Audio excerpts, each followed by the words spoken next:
ఈరోజు హైదరాబాద్ కమిషనర్ గారికి రైటింగ్లో నేను ఒక లెటర్ ఫార్వర్డ్ చేసిన.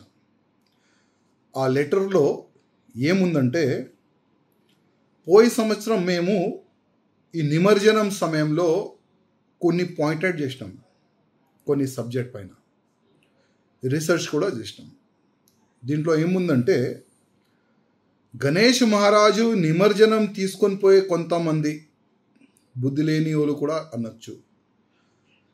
పైన గణేష్ మహారాజ్ విగ్రహం ఉంటుంది, దాని పక్కనే ఈ బీర్ బాటిల్ కానీ వేరే వేరే ఈ ఐటమ్స్ కానీ పెట్టుకొని నిమజ్జనం గురించి వెళ్తూనే ఉంటారు.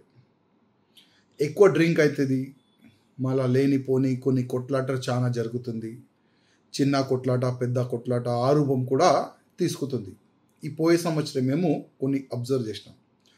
అదేవిధంగా ఇప్పుడు గణేష్ మహారాజ్ నిమజ్జనం సమయంలో చాలా మంది భక్తులు వచ్చిన భక్తులకి ఆకలి కానీ వాటర్ కానీ ఎట్లాంటి కూడా ఇబ్బంది జరగకూడదని వాళ్ళు ప్రసాద వ్యవస్థ చేస్తారు, వాటర్ ప్యాకెట్లు కూడా పెడతారు. అదే బండి పైన కొంతమంది వాటర్ ప్యాకెట్ తీసుకొని ఆ గణేష్ మహారాజు నిమజ్జనం కార్యక్రమం చూడడానికి చాలా మంది అక్క చెల్లెలు వాళ్ళు వస్తారు. కొంతమంది బిల్డింగ్ పైన కూర్చుంటారు, కొంతమంది రోడ్ పైన అక్కడిక్కడ నిలబడి ఆ కార్యక్రమాన్ని చూడడానికి నిలబడతారు. కానీ అదే బండి పైన నుంచి వాటర్ ప్యాకెట్ ఆ లేడీస్ పైన పాడేస్తారు. ఇట్లాంటి చాలా ఇష్యూస్ మేము అబ్జర్వ్ చేసినాం.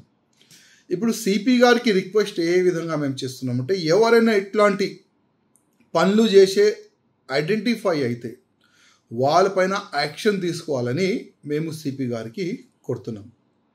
ఎందుకంటే గణేష్ మహారాజ్ నిమజ్జనం కార్యక్రమం అంటే హిందువులకి ఒక పెద్ద ఫెస్టివల్.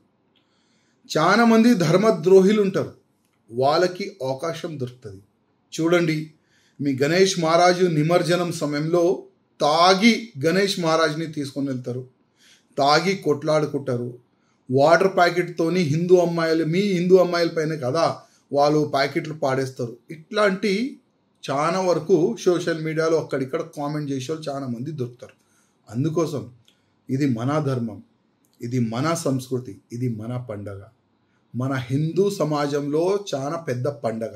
మన పండగ కాపాడడానికి, మన సంస్కృతి కాపాడడానికి కొన్ని డిసిషన్లు కూడా మనం హార్డ్ డిసిషన్ కూడా తీసుకోవాలి. అందుకోసం కమిషనర్ గారికి నేను ఒక లేఖ రాసిన.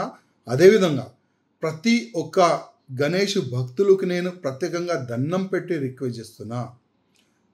ఎవరైనా తాగి గణేష్ మహారాజ్ని తీసుకొని వెళ్తే వాళ్ళు మీ కూడా ఐడెంటిఫై అయితే మీరు కూడా పోలీస్ స్టేషన్లో కానీ ఎవరైనా పోలీస్ అధికారులు ఆ దారిలో కనబడితే వాళ్ళకి కంప్లైంట్ ఇవ్వాలని నేను ప్రతి ఒక్క గణేష్ భక్తులకి నేను కోరుతున్నాను.